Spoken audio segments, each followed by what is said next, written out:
Hello world, welcome to a Champions Online guide. Today we're going to look at the Behemoth, which is a big, beefy, tanky guy that punches things in the face. Well, my character's a guy, but yours can be whatever, I don't care. So yeah, you punch things until they fall over and die, and you punch things so good that they want to hurt you back, and that leaves the rest of your team to not be punched in the face. It works out. Leveling with the Behemoth, I don't know, it's kind of sucky.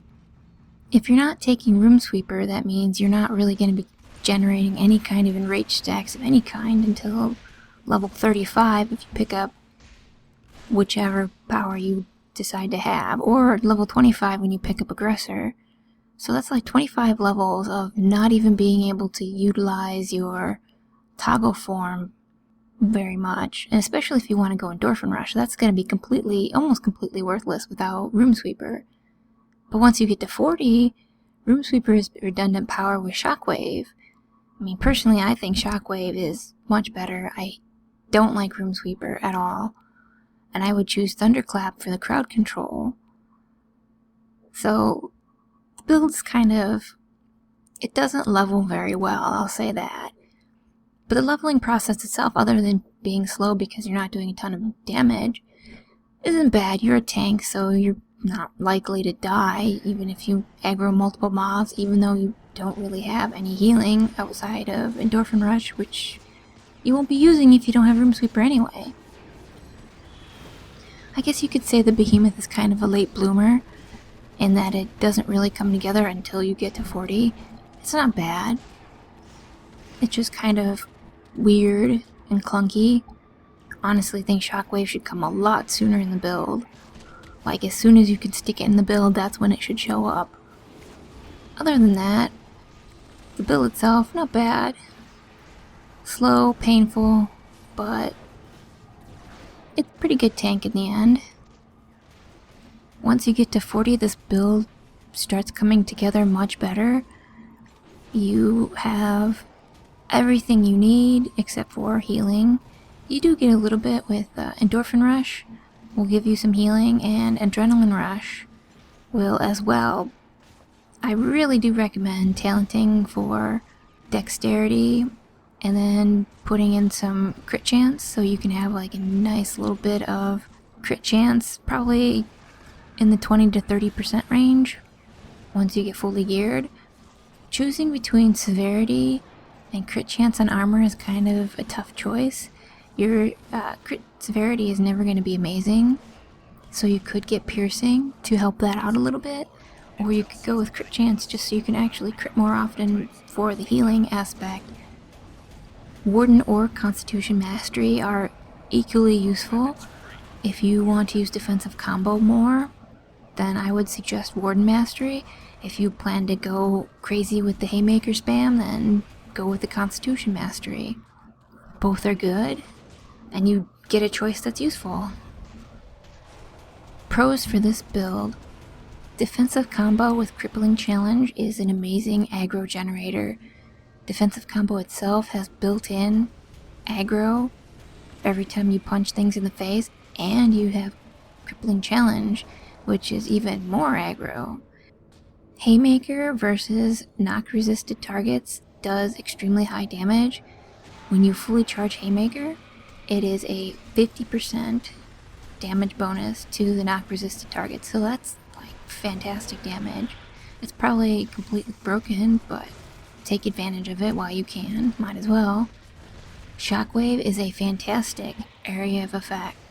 It does require some positioning so that you can get as many mobs as possible in there, but because it has a wide cone, you can hit pretty far away, and things that you would not think would be in your area effect are, which is kind of nice. Thunderclap gives you crowd control. You can just roll up into a whole bunch of mobs, tap Thunderclap, and stun everybody. It's a great way to keep the rest of your team safe. Demolish by itself is a nice debuff, but you can also take the advantage for an extra debuff. By itself, without the advantage, it's all physical damage, I believe, that enemies will be weak to. And then the below the belt advantage adds additional crushing damage weakness. You get an active offense and an active defense. That's amazing. In an archetype? Wow. Unbreakable isn't bad. In fact, it could be useful right at the beginning of the fight. Before you get all your Defiance stacks up is probably when you're the squishiest. Well, squishy for a tank, I guess. And Aggressor is a nice way to start a fight as well because it gives you enrage stacks. So you start the fight and bam, enrage stacks. It's pretty nice. And also, Defiance requires absolutely no points. You will get all 6 stacks regardless, so there's almost no point in wasting any time getting rank 3 for it. I mean, you can if you really want to, if you have nothing better to put the points in. Cons for this build. Shockwave, level 40. It makes me sad, because it's a great power. In fact, it should be a lot earlier. It should be stuffed in the tree as soon as you can open it up, which is a lot sooner than 40. There's just no reason for it. And of course, not really a whole lot of healing going on with this build. You can get some from Endorphin Rush and Adrenaline Rush, but I mean, no actual proper heal. That's kind of lame. And I'm just gonna flat out say both choices are stupid.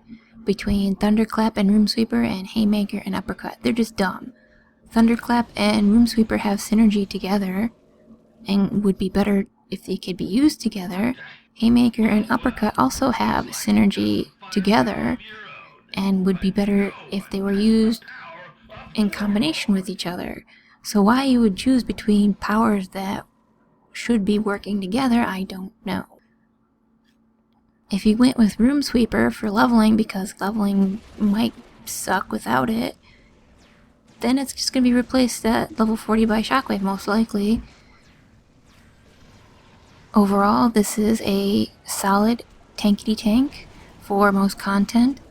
I did take the Behemoth in as a Frosty tank when the rotations first started, and I definitely felt quite inadequate. I didn't die, but I know the healer had to be working overtime.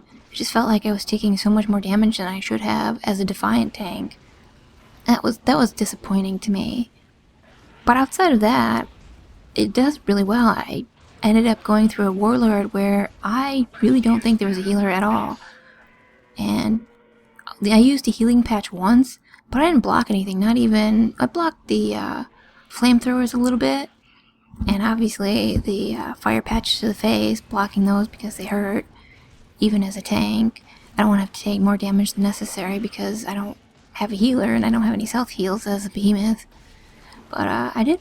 It was pretty well. I mean, it was a 5-minute Warlord though, the whole entire run, so having that amazing DPS people helped.